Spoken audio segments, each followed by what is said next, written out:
श्रोतेहो नमस्कार. मेसर्स बाळ M Joglekar production house आणि add agency प्रस्तुत मनमोकळ्या गप्पा या कार्यक्रमात मी तुम्हा सर्वांचं स्वागत करते. आज अशाच मनमोकळ्या गप्पा मारायला आपल्या सोबत आहेत प्रकृती आयुर्वेद पंचकर्म क्लिनिक औंध येथील वैद्य तेजस्विनी भाले मॅडम. आयुर्वेद पंचकर्म आणि नाडी परीक्षा तज्ज्ञ म्हणून त्या या क्षेत्रात काम करतायत. पुण्यामध्ये गेल्या 20 वर्षाहून अधिक काळ आयुर्वेदामध्ये त्यांचं काम आहे आणि एक सुप्रसिद्ध वैद्य म्हणून त्या सुपरिचित आहेत. आपण त्यांच्याशीच बोलणार आहोत. डॉक्टर तेजस्विनी मॅडम नमस्कार. नमस्कार. मी आता म्हणलं तसं या मनमोकळ्या गप्पा आहेत, त्यामुळे आता तुम्ही आयुर्वेदातल्या तज्ज्ञ म्हणून तुमच्याशी आम्हाला याच विषयावर मनमोकळ्या गप्पा मारायच्यात. सगळ्यासाठीच तुम्ही काय सांगणार आहात या सगळ्याबद्दल?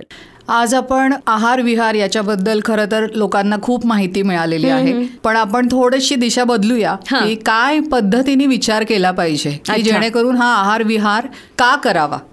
तर आयुर्वेदामध्ये खूप महत्वाची जी पद्धत सांगितली आहे किंवा जी कॉन्सेप्ट आहे ती म्हणजे दिनचर्या आणि ऋतुचर्या. बर. तर आज आपण ऋतुचर्याबद्दल बोलूया की ऋतुचर्या आणि आहार कसा असावा. तर ऋतुचर्या हा ज्या पद्धतीने आपल्याला फक्त 3 ऋतू माहिती आहेत, उन्हाळा, हिवाळा, पावसाळा. बरोबर. पण आयुर्वेदामध्ये आपल्या हिंदू कॅलेंडरनुसार 6 ऋतू असतात. बरोबर. तर आपण त्याच्याबद्दल माहिती घेऊ. दिशा जशी बदलते त्यानुसार ऋतूंची निर्मिती होते. बरोबर. आणि याचंच अगदी आपल्या या पुराण शास्त्रामध्येही सगळे रेफरन्सेस दिलेले आहेत की उत्तरायण आणि दक्षिणायन, की सूर्य उत्तरेकडे सरकतोय मग दक्षिणेकडे, आणि त्यानुसार त्याची जी एनर्जी, त्याची जी उष्णता पृथ्वीवर पडतीये त्यानुसार ऋतूंची निर्मिती होते. मग याचेच भाग आयुर्वेदाने केलेले आहेत. आता आपण म्हटलं की हिवाळा, तर हिवाळा हा ऋतू म्हणजे आपल्या शास्त्रानुसार हेमंत आणि शिशिर, म्हणजे हा थंडीचा सीझन आहे. सगळ्यांना माहिती आहे, सगळे उत्साहाने व्यायामालाही लागतात, सगळेजण घरी डिंकाचे लाडू खायला सुरुवात करतात. तर का, हे त्याच्या मागचं आपण कारण आज जाणून घेऊया. बर. तेजस्विनी भाले मॅडम यांच्याशी. तेजस्विनी मॅडम, तुम्ही सांगितलं तसं आता हे ऋतू आणि त्यानुसार आपला आहार विहार कसा असावा किंवा खाणं काय असावं याबद्दल.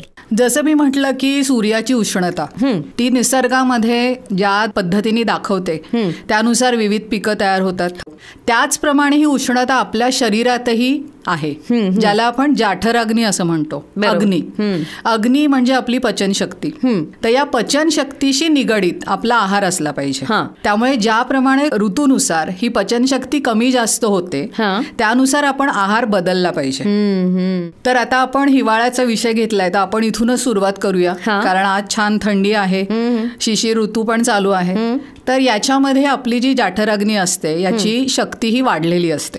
त्यामुळे आपल्याला भूक खूप छान लागते आणि आपली पचनशक्ती ही चांगली सुदृढ असते. प्रत्येक आपण म्हणतो की प्रकृतीनुसार माणूस बदलतो. त्याप्रमाणे मी हेही सांगेन की तरतम भाव असतो. 100 पैकी 100 लोकांची जाठराग्नी स्ट्रॉंग असेल का, तर नाही. प्रकृती हाही आपला एक भाग आहे. पित्त प्रकृतीची जास्त असेल, कफ प्रकृतीची कमी असेल आणि वात प्रकृतीची ही मध्यम स्वरूपाची असेल. तर मग या पद्धतीने ऋतू तोच आणि प्रकृती असाही विचार करून तुम्ही द्रव्य निवड करू शकता, म्हणजे आहार निवड करू शकता. आता जसं जाठराग्नी बल चांगला आहे याचा अर्थ आपण छान गुरु आहार जो पचायला जड आहे असाही आहार या ऋतूमध्ये घेऊ शकतो. अच्छा. डॉक्टर तेजस्विनी मॅडम, तुमच्याकडून याबद्दल अजून जाणून घ्यायचंच आहे. डॉक्टर तेजस्विनी, तुम्ही हिवाळ्यातलं खाणं सांगितलं, तसं आता पुढच्या 2 ऋतूंचंही ऐकायचंय. अगदी. पुढचे 2 ऋतू जे आहेत ज्याच्यामध्ये आपण म्हणूया की येणारा उन्हाळा, तर याच्यामध्ये शरीरामधली वृक्षता वाढायला लागते आणि आपला जाठराग्नी हा कमी व्हायला लागतो. त्यामुळे थंडीच्या दिवसात खाल्लेला गुरु आहार, स्निग्ध आहार, मधुर रसाचा आहार हा आपल्याला कमी करावा लागतो. आणि अम्ल रसाचा आहार जसा आंबा तो या ऋतूमध्ये येतो. त्यामुळे आंब्याचं सेवन, कैरी, अम्ल रसाचं सेवन जे वाताची संचिती कमी करतं, असं तुम्ही घ्यावं. हलका आहार घ्यावा की लवकर पचून शरीरामध्ये ऊर्जा निर्माण करेल. उन्हाळ्यामध्ये उष्णता जास्त आहे त्यामुळे पाण्याचं सेवन चांगलं करा, वेगवेगळे रस घ्या, फळांचे रस घ्या. त्यामुळे हा बदल करणं तुम्ही सुरू करू शकता हा ऋतू संपल्यानंतर. आणि त्यानंतर येणारा पावसाळा म्हणजे जेव्हा पचनशक्ती अगदी कमी झालेली असते. अगदी बरोबर. पावसाळा हा ऋतू असा आहे की ज्याच्यामध्ये आर्द्रता खूप जास्त आहे, त्यामुळे पचनशक्ती ही अजून वीक झालेली असते. त्याला आपण म्हणूया की अगदी मंदाग्नीकडे जातो. अच्छा. त्यामुळे आहार हा जसं मी म्हणते की लघु आहार, पचायला हलका, ज्याच्यामध्ये भात आहे, साजूक तूपचं प्रमाण तुम्ही वाढवू शकता.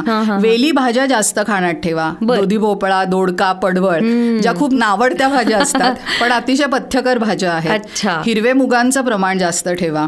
त्यानंतर पावसाळ्यामध्ये मेनली आपण सांगतो की तुम्ही पालेभाज्या कमी खा किंवा खाऊ नका, कारण त्या पचायलाही जड असतात आणि जंतू संसर्ग होण्याचेही चान्सेस असतात, कारण त्या जमिनीशी अगदी त्या लेवलला असतात. बरोबर. तर हा विचार आपण करायचा आपल्या अग्नीनुसार. अच्छा. आरोग्यासाठी आयुर्वेदामध्ये अशा बऱ्याच गोष्टी सांगितलेल्या आहेत. खरं तर या सगळ्याबद्दल तुमच्याशी बोलायचं आहे, पण मनमोकळ्या गप्पांमध्ये सुद्धा आपल्याला वेळेचं बंधन पाळावं लागतं. त्यामुळे आज वेळ झाली इथंच थांबण्याची. वैद्य तेजस्विनी भाले मॅडम ह्या सगळ्याबद्दल आम्हाला सांगितलं, त्यासाठी